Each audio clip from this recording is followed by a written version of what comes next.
Hello everyone, welcome to this channel SKD mechanical. आज के इस लेसन में अगेन हम एक शॉर्ट ट्रिक देखने जा रहे हैं। ये शॉर्ट ट्रिक होगी बेसिकली हमारी सिंपली सपोर्टेड बीम के बारे में कि जो सिंपली सपोर्टेड बीम होती है तो उसके जो फार्मूलाज है for maximum slope and for maximum deflection in case of different different loading conditions, तो आज हमें उसको डिस्कस करना है। इससे पहले हम ऑलरेडी डिस्कस कर चुके हैं अबाउट कैंटिलीवर बीम के बारे में। आई होप वो आपको वीडियो पसंद आया हो। तो आज हम देखेंगे सिंपली सपोर्टेड बीम के बारे में। पहले समझते हैं सिंपली सपोर्टेड बीम होती क्या है। सिंपली सपोर्टेड बीम कुछ नहीं होती है। सिंपली सपोर्टेड बीम बेसिकली हमारी ऐसी बीम होती है विच हैज़ टू सपोर्ट, और वो दो सपोर्ट क्या होते हैं? सिंपल सपोर्ट्स होते हैं। तो सिंपल सपोर्ट्स हमारे क्या होते हैं? जनरली ऑफ टू टाइप्स होते हैं। One is hinge support and one is of roller support. तो हम एक ऐसी सिंपली सपोर्टेड बीम अज्यूम कर रहे हैं जिसमें हम क्या करते हैं, एक एंड करते हैं हिंज्ड और एक एंड करते हैं रोलर सपोर्ट से। तो आप सोच रहे होगे कि दोनों एंड हिंज क्यों नहीं करते हैं। इसके पीछे भी एक बहुत पर्टिकुलर रीज़न है कि दोनों एंड हिंज क्यों नहीं किए जाते हैं।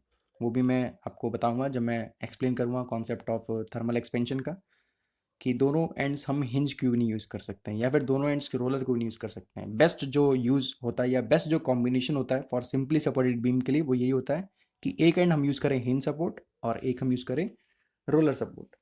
सो this is our simple example for simply supported beam के लिए। अब हमें देखना है अलग अलग लोडिंग कंडीशंस के लिए। अलग अलग लोडिंग कंडीशंस में हमें क्या देखना है? We can have a point load at the centre of the simply supported beam. Okay, we can have uniformly distributed load throughout the length of the simply supported beam of intensity W in Newton per meter or in kilonewton per meter.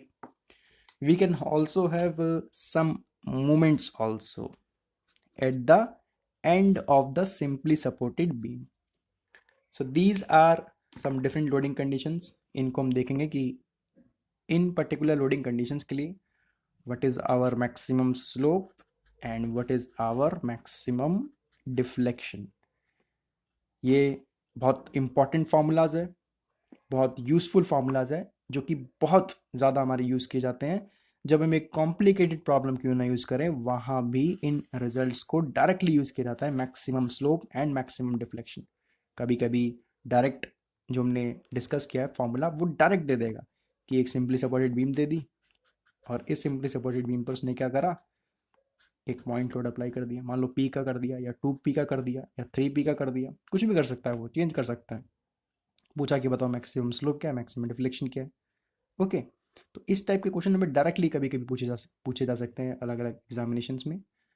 तो आज हम basically उन्हीं को discuss करने हैं कि हम किस तरीके से मैक्सिमम स्लोप और मैक्सिमम डिफ्लेक्शन को याद रख सकते हैं, क्योंकि डायरेक्ट तो इनको हर कोई कर सकता है। We have different methods, we have double integration method, moment Macaulay's method, moment area method, strain energy method also. हमें ये देखना है कि हम किस तरीके से याद रख सकते हैं इन फॉर्मूलाज को for maximum slope and for maximum deflection.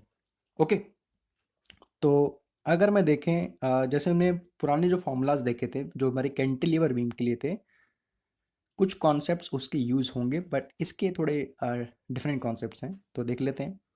जैसे मैंने लिया कैंटिलीवर बीम, इसका एक एंड मैंने करा हिंज और एक एंड मैंने डाला रोलर सपोर्ट पर। अब मैंने क्या करा, एक पॉइंट लोड अप्लाई करा eight the centre exactly of the simply supported beam के लिए। तो अगर मैंने सेंटर पे अप्लाई करा है तो ये लेंथ होगी मेरी L/2। सिमिलरली जो बची हुई लेंथ है वो भी मेरी होगी L/2, because we have applied the point load at the center of the simply supported beam. Now we can assume the Young's modulus to be I, moment of inertia to be, Young's modulus to be E and moment of inertia to be I। देखना है कि maximum slope क्या है, maximum deflection क्या है। तो इससे पहले हमने फॉर्मूला पढ़ा था कैंटिलीवर बीम का, तो आप वो कंफ्यूज ना हो जाए, पर फिर मैं बताता हूँ। जो हमने देखा था WL²/2EI के इक्वल, तो हमने फॉर्मूला देखा था। तो जो ऊपर का जो टर्म है WL², ये तो ऑलमोस्ट जितने भी ऊपर के टर्म्स हैं न्यूमरेटर है वो सेम ही रहते हैं। या अगर मैं बात करूँ न्यूमरेटर भी, और ये जो ई वाला टर्म है ये भी सेम रहता है। जो वेरिएशन जो आता है वो इस टर्म के अंदर आता है, इसको हम बोलते हैं के, which is a constant term, numerically constant. It can be any value बाकी सब सेम देखने को मिलेगा। न्यूमरेटर में ए टर्म भी सेम होगा, डिनोमिनेटर में ई आई भी आपको सेम देखने को मिलेगा, चाहे आप सिंपली सपोर्टेड बीम के लिए देख रहे हो, चाहे आप हमारे कैंटिलीवर बीम के लिए देख रहे हो, चाहे आप एक फिक्स्ड बीम के लिए देख रहे हो, या कोई भी बीम के लिए देखें हम, जो मैक्सिमम स्लोप और मैक्सिमम डिफ्लेक्शन के अंदर इक्वेशन बनती है, उसका ऊपर का टर्म नीचे का टर्म सेम रहेगा, बस चेंज जो आता है वो आता है न्यूमेरिकल वैल्यू में। कैंटिलीवर बीम में तो हमने देख लिया किस तरीके से याद रखना है। इसके अंदर हम कैसे याद रखेंगे, तो पहले हम डालेंगे पी, क्योंकि यही लोड है मेरा एक्ट कर रहा है। हम लिख रहे हैं मैक्सिमम स्लोप की वैल्यू, तो लेंथ क्या है, एल है, सो it will be P L square. तो सिंपली सपोर्टेड बीम में जो आपको याद रखना है, पहला रिजल्ट ये कि पी एल स्क्वायर बाई 16 ई आई। तो ये जो 16 मैंने लिखा है यहाँ पर, ये आपको याद करना ही पड़ेगा, ये आपको याद होना ही चाहिए एक्चुअली में। Okay, maximum value of slope in case of simply supported beam when it is subjected to a point load at the center of the simply supported beam कितना होता है, पी एल स्क्वायर बाई 16 ई आई के equal. अब यहाँ से maximum deflection लिख सकते हैं, कोई दिक्कत नहीं। हमने देखा था theta equals to d y by d x, तो डिफ्लेक्शन एक ऑर्डर ज़्यादा तो होगा ही वो स्लोप से, so it will be P, यहाँ था स्क्वायर, यहाँ आएगा एल क्यूब। ये जो मैंने क्यूब करा है यहाँ पर, यानी कि पावर 3 करा ना, तो ये जो 3 है ये इस 16 से मल्टीप्लाई होगा, यानी कि 16 को अगर मैं 3 से मल्टीप्लाई करूँ तो क्या मिलेगा मुझे, 48। इसी 48 को यहाँ यूज़ करेंगे, सो it will be P L cube by 48 E I.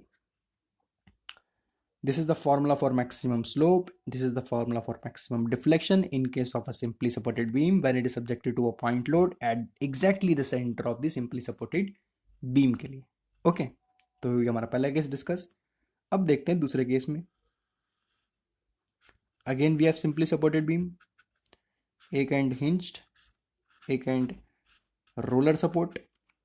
Upon this particular simply supported beam we have applied uniformly distributed load intensity W either in Newton per meter or it can be in kilonewton per meter also. So this is the uniformly distributed load जो हमने apply करा है throughout the length of the simply supported beam। मान लेते हैं इस particular simply supported beam की length L है, यंग्स मॉडुलस E है, मोमेंट ऑफ इनर्शिया I है। इसमें हमें पता करना है कि what will be the maximum value of slope and maximum value of deflection. तो अगर हम देखें the value of maximum slope, जैसी बात आती है यूनिफॉर्मली डिस्ट्रीब्यूटेड लोड की, तो एक एल तो यहाँ पर ऑटोमेटिकली जो हमने पहले लिखा है वहाँ बढ़ ही जाता है, सो it will B small W L cube by L cube by. तो अगर आप यहाँ पर भी अगर ऑब्जर्व करना चाहो पैटर्न, वैसे मैं बताया नहीं, मैं कुछ और सोच रहा था, पर ऑब्जर्व किया जाए तो यहाँ पर से 2 था इनिशियली, तो इस 2 को ही हमने बेसिकली 8 से मल्टीप्लाई किया था, तभी हमें 16 मिला था। तो यहाँ भी हम क्या करेंगे, इस 3 को 8 से मल्टीप्लाई करेंगे, हमें मिलेगा 24। तो ये क्या आएगा, small W L cube by 24 ई आई के equal. This is the formula max for the maximum slope के लिए। ओके, तो आप ऑब्जर्व कर सकते हो कि ये स्क्वायर था, तो इस 2 को मैंने जब 8 से मल्टीप्लाई करा मिला क्या 16, ये था क्यूब, क्योंकि क्यूब तो होगा ही होगा, एक एल तो यहाँ पर बढ़ेगा ही बढ़ेगा। तो यहाँ पर मुझे 3 को दोबारा 8 से मल्टीप्लाई किया, क्यों, क्योंकि पहले भी 8 से मल्टीप्लाई करा था, मिला क्या 24, उसको हमने यहाँ पे यूज़ कर लिया। Now we have to find the value of maximum deflection. देखिए गाइज, ये एक ऐसा सवाल है जो काफ़ी बार पूछा जा चुका है, मैंने तो काफ़ी बार देखा है, इसरो एग्जामिनेशन में, बार्क एग्जामिनेशन में, आपका इंजीनियरिंग सर्विस हो, डायरेक्ट आपको ये सवाल पूछा जाता है कि आप बताइए कि एक सिंपली सपोर्टेड बीम जब आपको दे रखी है जिसकी लेंथ L है, यंग्स मॉडुलस E है, मोमेंट ऑफ इनर्शिया I है, और उसके ऊपर यूनिफॉर्मली डिस्ट्रीब्यूटेड लोड एक्ट कर रहा है through out the length of simply supported beam, आप ये बताइए what will be the maximum value of for deflection. ये आपको थोड़ा अलग लगेगा, और यहाँ पर जो आपको फैक्टर देखने को मिलता है वो भी थोड़ा डिफरेंट होता है। डिफरेंट मैं इसलिए बोल रहा हूँ क्योंकि यहाँ पर जो आपको जैसे कि कांस्टेंट देखने को मिल रहा है, ये यहाँ पर ऐसा कांस्टेंट नहीं होगा, यहाँ पर एक फ्रैक्शन में टर्म आपको देखने को मिलेगी, और उसकी वैल्यू क्या है, 5/384। मैं इसको सेपरेट कलर से इसलिए लिख रहा हूँ क्योंकि ये आपको टर्म याद करना ही पड़ेगा, कैसे भी करके आप करो, बार बार लिख लिख के करो, बार बार रिवाइज करो, ये आपको याद होना ही चाहिए। 5/384 ये टर्म है, ये एक फैक्टर है जो कि यहाँ पर अलग तरीके का है। इसमें आप कोई पैटर्न नहीं फाइंड कर सकते कि आप यहाँ से इसको लिख सकें, आपको याद करना ही पड़ेगा कि मैक्सिमम डिफ्लेक्शन क्या होता है। 5/384 का कांस्टेंट है जो यहाँ पर यूज़ किया जाता है। बाकी आप लिख सकते हो, स्मॉल डब्ल्यू तो होगा ही होगा, डिफ्लेक्शन एक ऑर्डर ज़्यादा है तो ये क्यूब था तो ये होगा L⁴, और नीचे तो हमें पता है EI होना ही होना है, तो ये होगा मेरा maximum deflection in case of simply supported beam when it is subjected to uniformly distributed load throughout the length of the simply supported beam। तीसरा केस देख लेते हैं। ये हुआ मेरा सिंपली सपोर्टेड बीम जिसका एक एंड है मेरा हिंज्ड और एक हैंड है मेरे पास रोलर सपोर्ट। अब मैंने क्या करा है, दोनों साइड पर क्या करा, मोमेंट अप्लाई कर दिया, यानी कि इस एंड पर भी मैंने मोमेंट अप्लाई करा है और दूसरे वाले एंड पर भी सेम इंटेंसिटी का मोमेंट अप्लाई करा बट इन अपोजिट डायरेक्शन। ये था क्लॉकवाइज में, तो ये है मेरा एंटी क्लॉकवाइज डायरेक्शन में। ओके,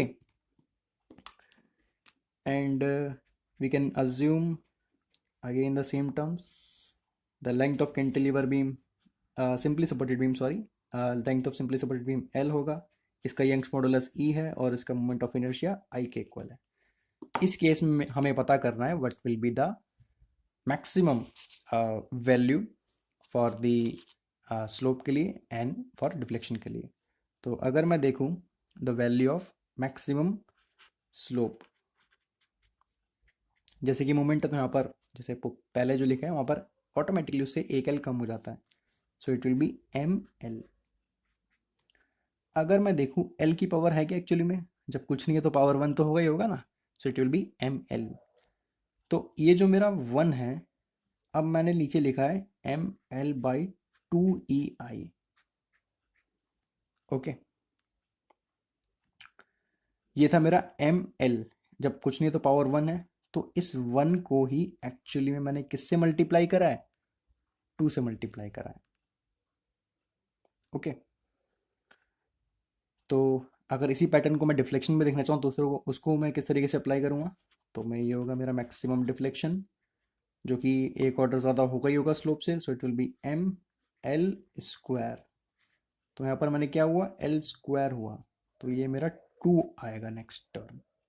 ओके, तो अब ये जो 2 है ये मेरा किससे मल्टीप्लाई होगा, ये मेरा मल्टीप्लाई होगा 2 के स्क्वायर से। समझेगा इस मैंने क्या करा है, इनिशियली मेरा था पावर L की पावर था 1, तो ये मैंने लिखा 1 और इसको मैंने मल्टीप्लाई करा 2 की पावर 1 से। ये पैटर्न था जो आपको बताना चाह रहा था कि 1 था मेरा पावर L, इसको मैंने मल्टीप्लाई करा 2 की पावर 1 से जो कि 2 ही होगा, इसलिए यहाँ पर आया फैक्टर 2 का। ये है पावर 2, तो ये तो 2 आएगा आएगा, मल्टीप्लाई अब भी 2 से होगा, पर 2 की कौन सी पावर से, 2 से, क्योंकि ये खुद 2 है, 2 का स्क्वायर होता है 4, 4 इंटू 2 होगा 8। So this will be the maximum deflection in this particular case। Okay, तो हम देख चुके हैं किस तरीके से हमने फॉर्मूला स्टेब्लिश किए हैं फॉर सिंपली सपोर्टेड बीम के लिए for different different loading conditions, और उन्हीं लोडिंग कंडीशंस को अब हमें देखना है कि एक पर्टिकुलर ऑर्डर में या फिर बोले कंसोलिडेट करने सारे रिजल्ट्स को अभी तक जो भी हमने पढ़े हैं वो हम किस तरीके से करेंगे। तो ये डब्ल्यू लोड सेंटर पर लगाया। अच्छा, इसमें मान लेते हैं कि हमारी जो लेंथ है सिंपली सपोर्टेड बीम की वो L है, Young's modulus E, moment of inertia I, maximum slope W L²/16EI, जो आपको याद करना ही पड़ेगा कैसे भी करके, या फिर 2 को 8 से मल्टीप्लाई करके आप लिख सकते हो 16EI, क्योंकि ये सेम पैटर्न दूसरे वाले में यूज होगा। डिफ्लेक्शन के लिए इट विल बी WL3, क्योंकि एक ऑर्डर ज़्यादा होगा हमारा स्लोप से, ये क्यूब जो करा है ये 16 से मल्टीप्लाई होगा, यानी कि 16 into 3, it will B 48 EI के equal। Then we have the second case, that is the case of uniformly distributed load which is acting throughout the length of simply supported beam। Length है हमारी L, Young's modulus दिया है हमें E, moment of inertia I। In this case we can write the maximum slope to be small w, यहाँ से एक L automatically बढ़ जाता है, मैं बता चुका हूँ already, so it will B L3, और ये 3 जो है यही 8 से मल्टीप्लाई होगा, क्योंकि यहाँ भी हमने 8 से मल्टीप्लाई किया था, so it will be small w L cube by 24 EIK equal. Now in case of maximum deflection, ये मैंने पहले भी बताया था कि एक स्पेशल केस है, बहुत बार पूछा भी जा चुका है एग्जामिनेशन में, क्योंकि इसका अलग ही फैक्टर होता है। ठीक है, तो उसको मैं डिफरेंट स्केच पेन से भी लिख रहा हूँ ताकि आप याद रख सको इसको कि इसका कुछ अलग सा ही फैक्टर आपको देखने को मिलता है, जो कि 5/384 का फैक्टर है। बाकी हम लिख सकते हैं, कोई दिक्कत नहीं। स्मॉल w, ये एक ऑर्डर ज़्यादा, L⁴ by EIK equal as it is. Third case, simply supported beam which is acting concentrated moment at both the ends. So in this case एक L तो कम होगा ऊपर वाले से, it will be ML, इसकी power 1 थी तो 1 multiply by 2 की power 1 that is 2. In case of maximum deflection एक ऑर्डर ज़्यादा इससे, so it will be ML². ये जो मैंने स्क्वायर करा है इसी को हम यूज़ करेंगे. 2 will be multiplied by 2 का स्क्वायर, 2 का square 4, 2 into 4 will be 8. So it will be ML² by 8 EIK equal. तो ये जनरल फार्मूलाज हैं जो बहुत काम आने वाले हैं आपके किसी भी टाइप के एग्जामिनेशन में, कोई भी कॉम्प्लिकेटेड प्रॉब्लम आपको सॉल्व करना हो related to maximum slope and maximum deflection in case of different loading conditions. इसके अलावा एक स्पेशल केस और है. एक स्पेशल केस हमने शायद कैंटिलीवर बीम में भी देखा था, वैसे कुछ स्पेशल केस है. सिंपली सपोर्टेड बीम ही हमें दे रखी है. अच्छा, लेंथ इसकी भी L थी, इसका भी एक्स मॉडुलस E और I सेम, यहाँ भी लेंथ L है और x modulus E, moment of inertia I. तो ये मेरा स्पेशल केस है. इसमें क्या करा है मैंने, मोमेंट लगाया केवल एक ही एंड पे. इससे पहले वाले केस में मोमेंट था मेरा दोनों एंड पर, इस वाले एंड पर भी और इस वाले एंड पर भी. But in this case, we are applying moment only to at one end of the simply supported beam. तो इससे एक बात साफ है कि जो मैक्सिमम स्लोप होगा उसमें एक L, यानी कि जो पुराना वाला जो L है यहाँ से एक L तो कम होगा ही होगा. सो इट विल बी, अगर मैं यहाँ को इस पर्टिकुलर केस में मैं नेमिंग कर देता हूँ. Suppose it is point A and this particular point to be assumed to be point B. Okay, so in this particular case we have to find what is the value of the slope at point B and what will be the value of the slope at point A. तो जिस particular and पर मैंने moment apply किया है वहाँ पर मेरा slope होगा मैक्सिमम कितना, it will be equal to ML/3 EIK equal. Okay, और दूसरा वाला एंड है, यहाँ मैंने मोमेंट अप्लाई नहीं करा पर यहाँ भी कुछ ना कुछ आपको स्लोप देखने को मिलेगा. Value of the slope at point A will be less, या फिर बोले इससे कम होगी. कितना, इससे आधा कम होती है. तो अगर ये मेरा अगर ML/3 EI के इक्वल है और इसका मैं हाफ करूँ, so it will be ML/6 EI के equal. So it is the value of the slope at point B and it is the value of the slope at point A. क्योंकि कभी कभार जब कॉम्प्लिकेटेड क्वेश्चन फ्रेम किया जाता है तो वहाँ उस इन रिजल्ट का आपको यूज़ करना पड़ता ही पड़ता है. ओके, कॉम्प्लिकेटेड क्वेश्चन जैसे कि ये मैंने सिंपली सपोर्टेड बीम बनाई है, वो दे देगा आपको एक कंटिन्यूस बीम दे सकता है या फिर ओवरहैंगिंग बीम दे सकता है. किसी भी टाइप की बीम वो आगे जनरेट कर सकता है, पर इन रिजल्ट्स को अगर आपको अच्छे से याद कर रखा है तो आपको कोई प्रॉब्लम नहीं होती है. डिफ्लेक्शन यहाँ पर इतना ज़रूरी नहीं होता है, हमें मेन स्लोप याद रखना होता है कि what is the value of the slope at point B जो कि ML/3 EI है, and what is the value of the slope at point A that is equal to ML/6 EI के equal. तो ये थे हमारा आज का वीडियो, जिसमें हमने शॉर्ट ट्रिक डिस्कस करी थी related to simply supported beam, how to write और how to remember the formulas for maximum slope and maximum deflection in case of simply supported beam. Cantilever beam हम already discuss कर चुके हैं.